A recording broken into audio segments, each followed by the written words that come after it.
Magandang araw Luzon, Visayas at Mindanao sa aking mga subscribers, sa aking mga viewers, sa aking mga kabakatiit sa iba't ibang sulok ng Pilipinas.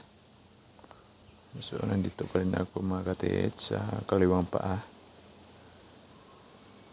na medyo may kalakihan ito mga katiit. Kasi 1 meter ang haba.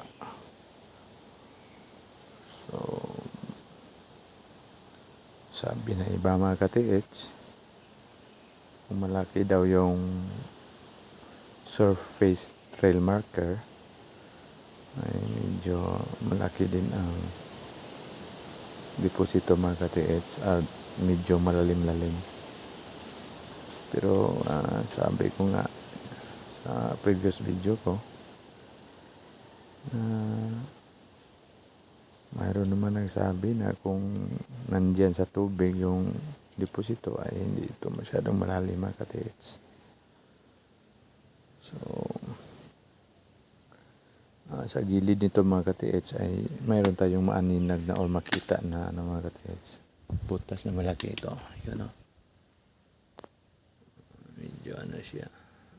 Ito ay nagharap dito mga katiits. Yun.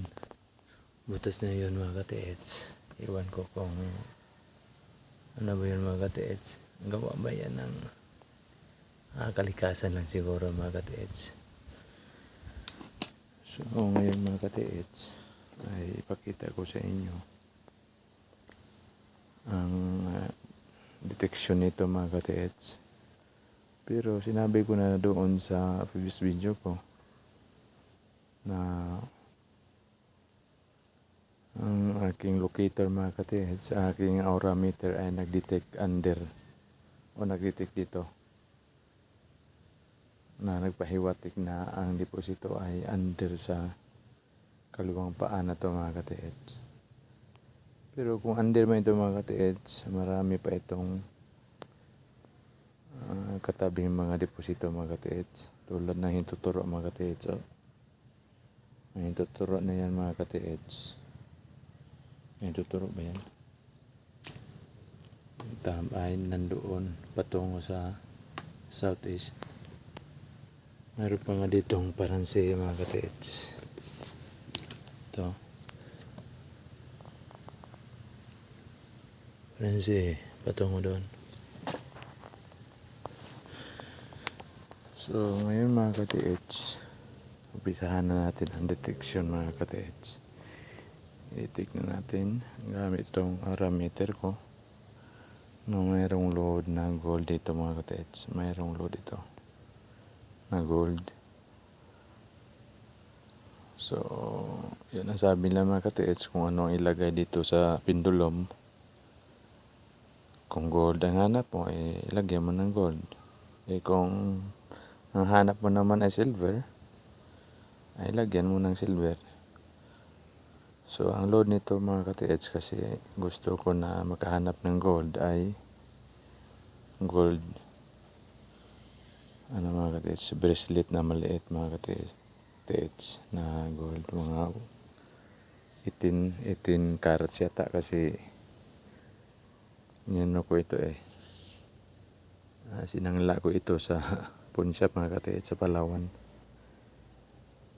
So oreg ito kasi hindi ito masyadong mabigat yung load nito, pero naisangla ko ng 3,500. so buti natubos ko mga katiits. So ngayon umpisahan natin mga katiits. Tingnan ninyo ang galaw na aking aura meter. So dito tayo mag-umpisa sa likuran, bandang likuran nito mga katiits. Ito sa kaliwang paa na ito mga katiits.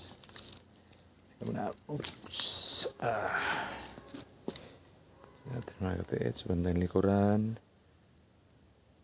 sa ito, sa kasi ang alignment nito ay east west. So dito tayo sa west mag-umpisa. Tingnan natin mga katiits. Isang kamay lang gagamitin ng mga katiits. Tingnan nyo ang galaw. Oops.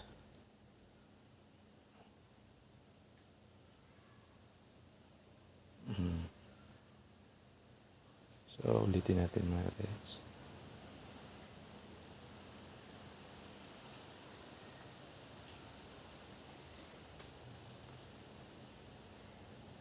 So, doon siya patungo mga katiits. So, ngayon, dito naman tayo sa east. East, doon, east, west.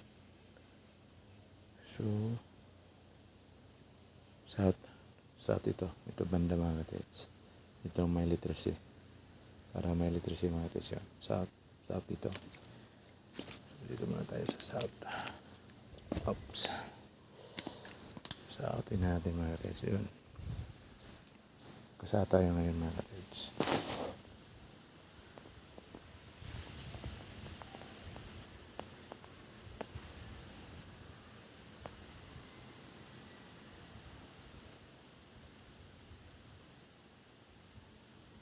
So, bumalik siya mga katiits. Doon.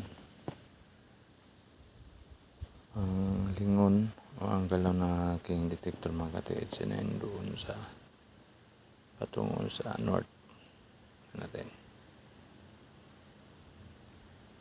Kasi nagkasawa tayo dito eh. So, bumalik siya mga katiits. So, tapos na yung west at saka south. Tingnan nyo mga katiits. Orientation. East, west, north, south. North ito. At saka dito south yung diniti ko kanina. So, dito na naman tayo sa north mga katiits. Dito sa banda north. Yan, dito tayo. Tingnan natin ang galaw mga katiits.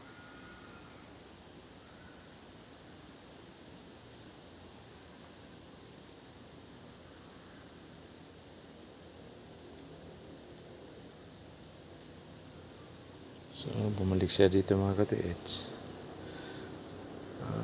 Para walang duda mga katiits ay i-detect din natin ang east direction mga katiits. East direction. Yan ang ating mga katiits. Nandito ang east. So, dito tayo detect.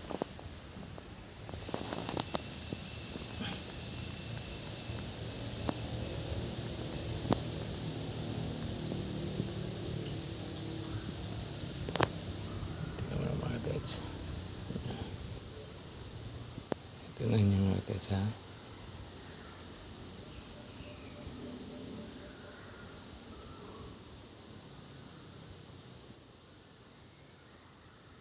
Bumalik siya mga katiits. Dito. Sa kaliwang pa mga katiits. So, ngayon mga katiits. Dito na tayo mag-detect sa bato mga katiits. So, dito ako magsimula sa west. Tingnan natin mga katiits. Ano ang kanyang galaw.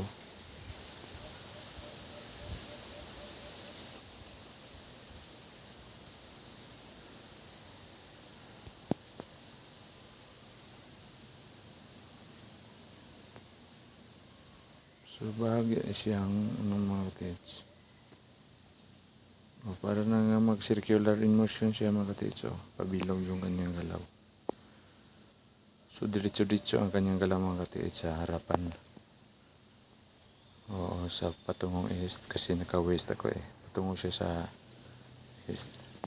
So, abanti natin mga katiits. Abanti natin. Ano nyo? Abanti natin mga katiits. At dito siya tumindig mga katiits. Sa gitna, sa batong ito mga katiits. So, tingnan nyo ang galaw mga katiits.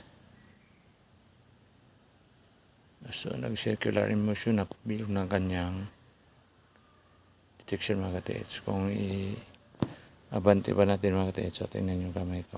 Bumalaktot, kusa siyang bumalaktot. Tingnan yung mga katiits.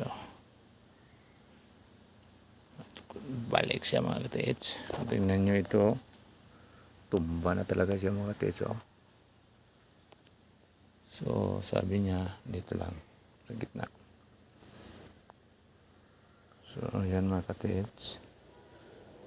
So sana pagpalain tayo mga katiits.